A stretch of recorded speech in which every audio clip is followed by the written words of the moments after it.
Edlis and Gail Neeson, in appreciation of NPR's lively coverage of culture and the arts. And from Angie's List, connecting consumers with user-reviewed contractors, an online marketplace, and concierge support for home improvement services. Angie'sList.com. This is NPR.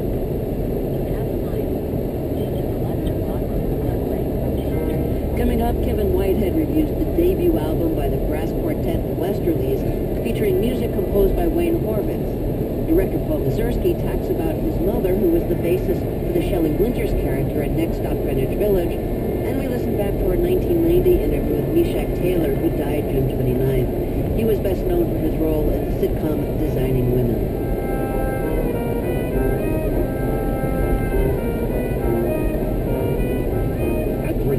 Time to check traffic. Here's Randy Cox. Hi, Randy. Hey, Elliot. We got your usual 3:30 afternoon volumes this afternoon. Busy 95 north and southbound between Dumfries Road and 610. Also an accident 270 northbound past Montrose, blocking the left lane and shoulder. I'm Randy Cox. I'm Emma Lyons, WAMU 88.5 News. Local immigrants' rights groups demand a reversal of the president's decision to extradite the deportation of unaccompanied children held on the border. Armando True reports during what being considered starting at 4. Support for WAMU 88.5 comes from the neighborhoods of UIA, featuring the Orinoco, waterfront condominiums on the Potomac River in Old Town Alexandria. More about one-level living with panoramic views at EYA.com. Mostly cloudy, warm conditions overnight with lows in the upper 60s, low 70s. Tuesday, repeat of tonight, hot, muggy, chance of showers, highs in the 90s. It's 94 degrees in northwest Washington at 3:30. This is Fresh Air. I'm Terry Gross. We're remembering directors.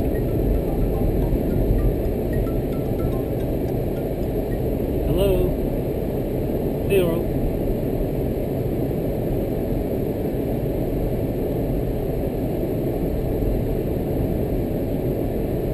Okay, all right. I appreciate your help. You're a good man. Thank you so much. Bye-bye.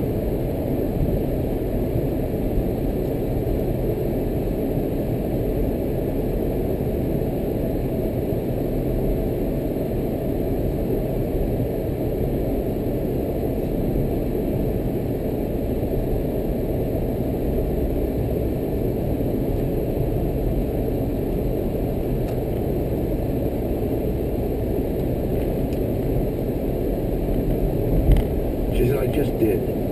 Did she take you to the movies all the time? How did you know? I just did.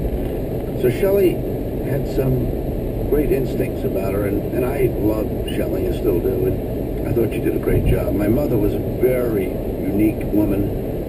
I describe her, as I said, as Gypsy Jean. She was a lower middle class Jewish lady from Brownsville, and she was not whatever cliche you might think that is. She loved opera. She loved great literature. She loved black jazz music, and she loved foreign films, and she took her son, this little boy, me, to all those things. She also was very possessive. I was the only child, and so I had a very up and down relationship with her, Gypsy Jean.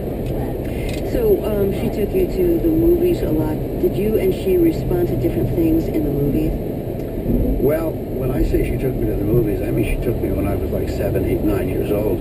I would cut school. She said, it's okay. I'll write him a note. You had a cold. And she'd load herself up with candy. She loved to eat candy, and so did I, and so do I. And we'd go to see, let's say, Les Enfants du Paradis up at the Thalia Theater, and other great French films, you know, with Gerard Philippe and Louis Jouvet, directed by Jean Renoir, and all the greats. And I liked it, but I really didn't know that, oh boy, am I seeing fine art. I was just sort of seeing movies. So our tastes, maybe they were kind of alike, you know, but later, when she was alive to see my first two films, the first was Bob and Carol, Ted and Alice, and they played at the New York Film Festival. And I took my mother, and of course my wife too, and And my mother's first lines to me were, "Don't let it go to your head, big shot." That's the first thing she said. And then when she saw Alice in Wonderland with Donald Sutherland, Jean Moreau, Fellini, and an actress named Viola Spolin played the equivalent, my mother called me. She said, "I saw your picture. It stinks, and I'm suing, and I'm going to picket the theater. Why couldn't you get Betty Davis to blame you?"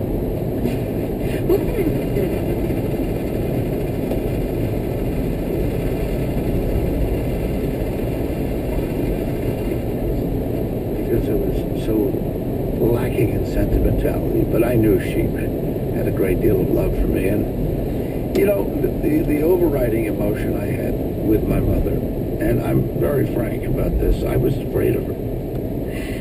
And you said that she was depressive and that you think her life could have been changed with Prozac. Did her depressions affect you? Yeah. She'd get very dark, real dark, and then she'd get paranoid. And paranoia, often, in my humble opinion, paranoids suspect the truth. "You don't want me out here, do you?" she would say. I really didn't. So she knew the truth. I'd be ambivalent, at least. But then you'd have to lie and say, "Of course I want you here," right? Well, I would say, yeah, but she was... It's very hard to totally explain it, but I think you get it.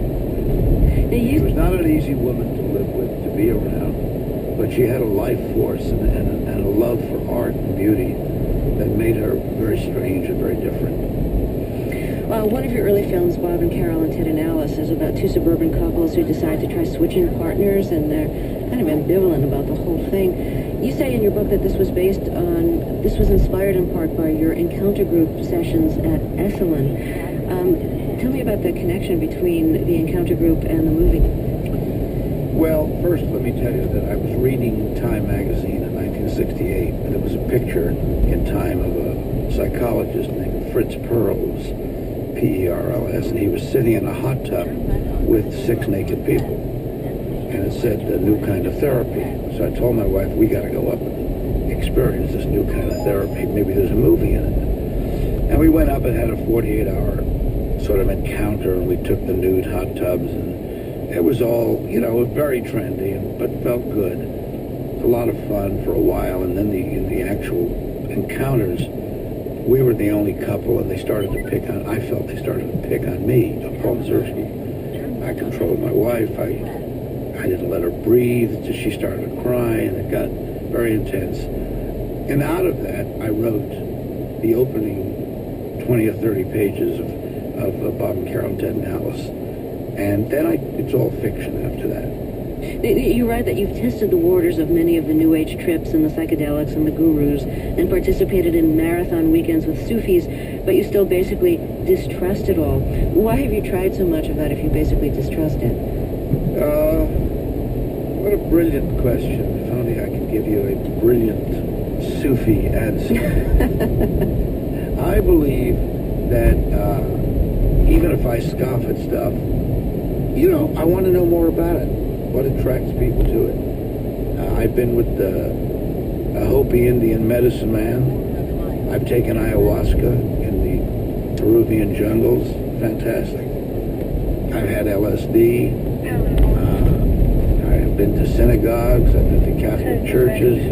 I've had therapy. I had decaf coffee today, which is almost stronger than it. You're a little decaf high? Yeah. I mean, I've been to whirling dervish Sufi things. I've even gone to a few things with the Deepak Chopra type guys and all that stuff. I want to hear it. Mm-hmm. I haven't found an answer yet, nor do I expect to.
79. He died last Monday at the age of 84. Coming up, we listen back to an interview with actor Meshach Taylor, who died June 28th. He was best known for playing Anthony Bouvier on the sitcom Designing Women. That's after a break. This is Fresh Air. What do I say to the dad thinks my life is ruined just because I have a daughter by my side? Marvin Ramos was 17. He became a father. It's been hard, but he's not giving up. I want to say to him, we're going to prove you wrong. The Diary of a Teen Father, part of our series on men in America, today on All Things Considered from NPR News. That begins this afternoon at 4. You're on WAMU 88.5. This is Fresh Air. The actor Meshach Taylor died on June 28th at the age of 67. We're going to remember him by listening back to our 1990 interview.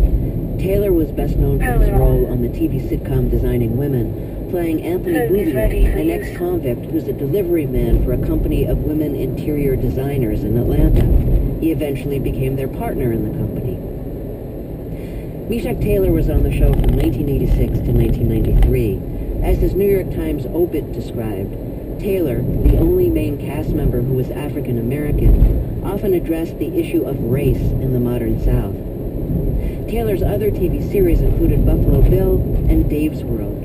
Earlier in his career, he performed with the Goodman Theater and the Organic Theater Company in Chicago, and he was in a national touring production of Hair. Let's start with a scene from Designing Women. Anthony has just returned to the office with an older woman he's taken on a shopping trip to the mall. She's a friend of one of the women in the design company. He'd been detained by mall police, and the older woman is still upset. Anthony, what triggered this?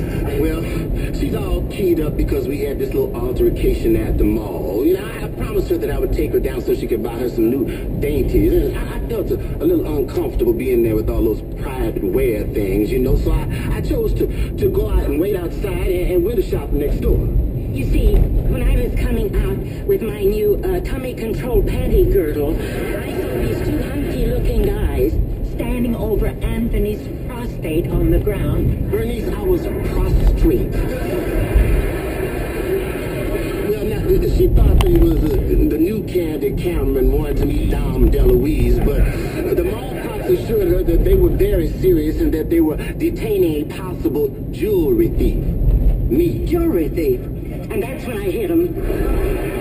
You hit a mall cop? Just a couple of times. In the face with my purse. Anthony, let's just back up a little bit here. Why did they suspect that you were a jewelry thief? Well, as I said, Julia, I was window shopping next door, and the owner of the store saw me standing there, thought I was casing the joint, so he called security. Well, why did he jump to that conclusion? Well, I think maybe it was because I was tall, handsome, and dark. Anthony, are you sure you're telling the whole story? I mean, there must be extenuating circumstances. Well, yes, Allison, and in this case, extenuating is spelled B-L-A-C-K. And I think this whole incident is spelled S-T-U-P-I-D. You people can stop spelling. I know every dirty word there is. In 1990, I asked Meshach Taylor how he got the part in Designing Women. Well, I went through the ordinary audition process, I guess you could say.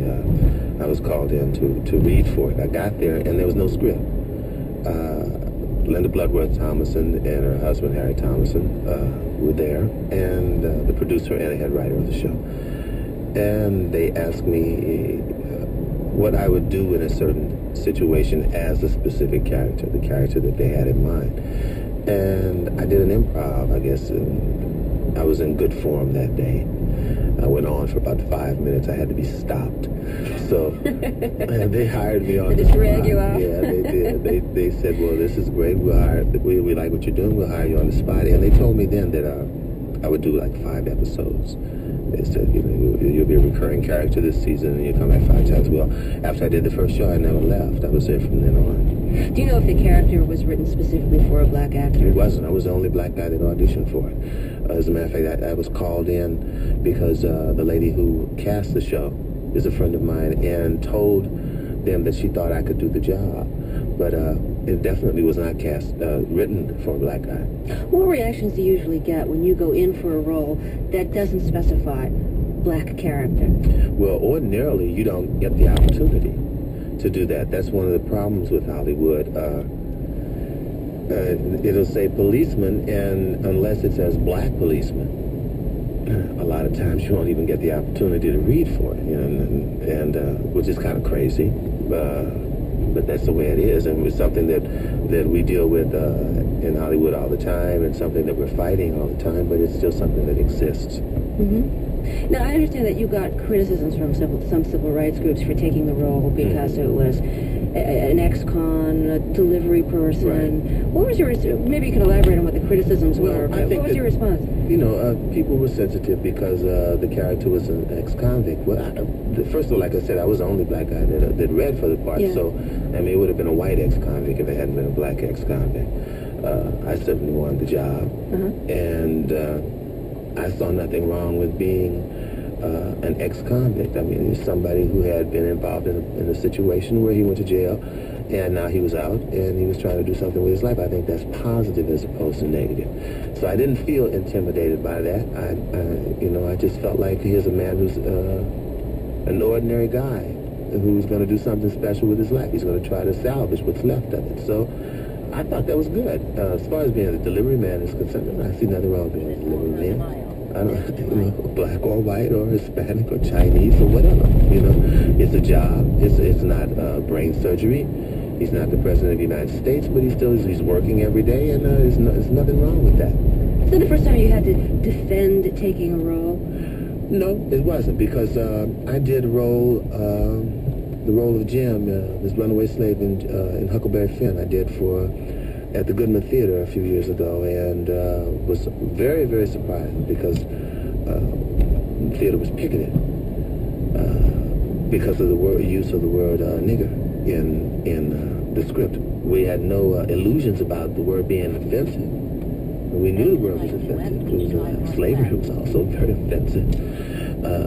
So we felt like to reflect that time, to be authentic, we had to use the word.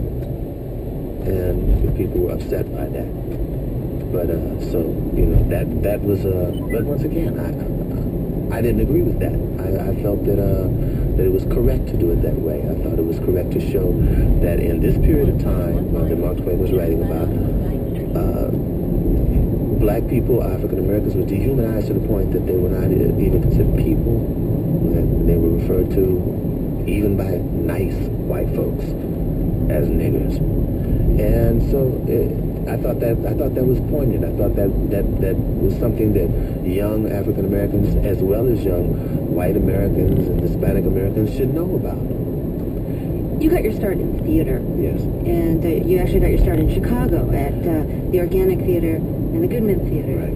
When you decided to settle in Chicago for a while, did you have any sense of what was happening in theater? Is that what kept you there, or what got you there? That's what got me there. I was doing a national touring company at Hair, and the last stop was a theater called the Mill Run Theater in Chicago. I had to ask you, since the national touring production of Hair pretty well launched your acting career, do you actually like Hair? Did I like the show? Yeah. Yes, it was great fun. I had a ball. Are you kidding me? It was really, because, now it's old hat, because, there's so many other things that came afterward that were not structured tightly, like it wasn't structured tight. There was a lot of freedom. I could, the bits that I had in the show, I could change every night if I wanted to, and no one minded.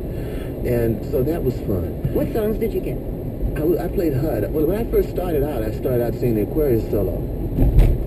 But about 2 months on the road, I went from a first tenor to a baritone, because your voice can't take that kind of strain every night.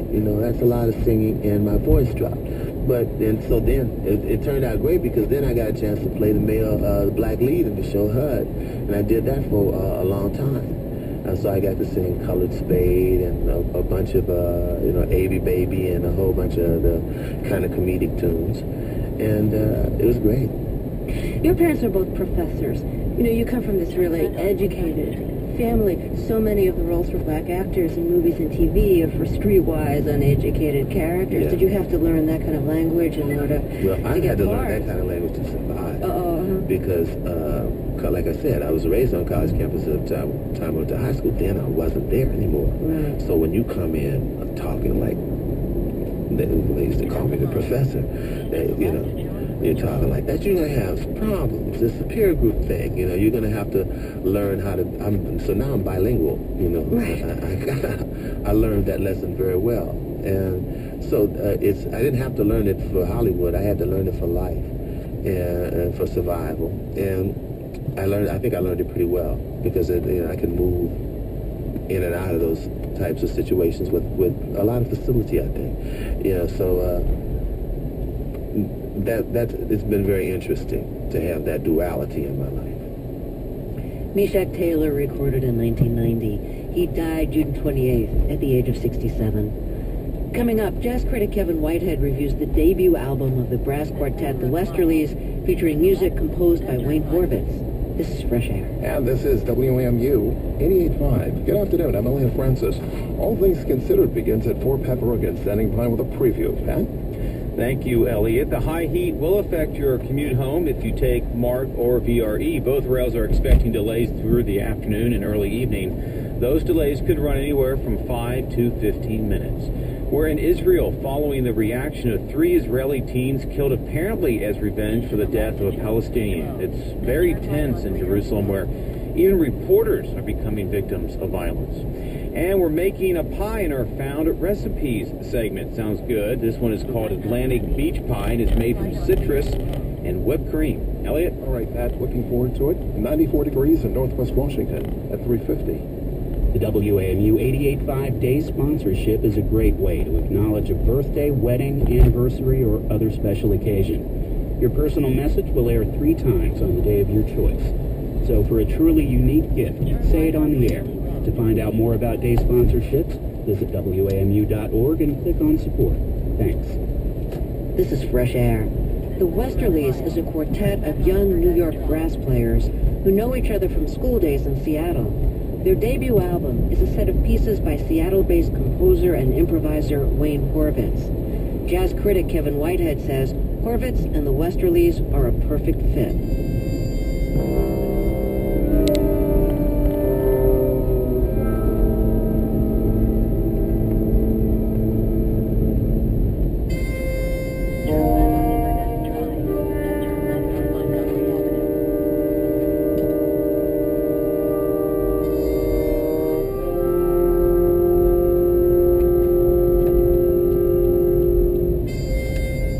Since Wayne Horvitz left New York for Seattle in 1989, he's burrowed deep into the city's musical life. He composes for the theater, for classical ensembles, and his own improvising bands, and he runs his own club.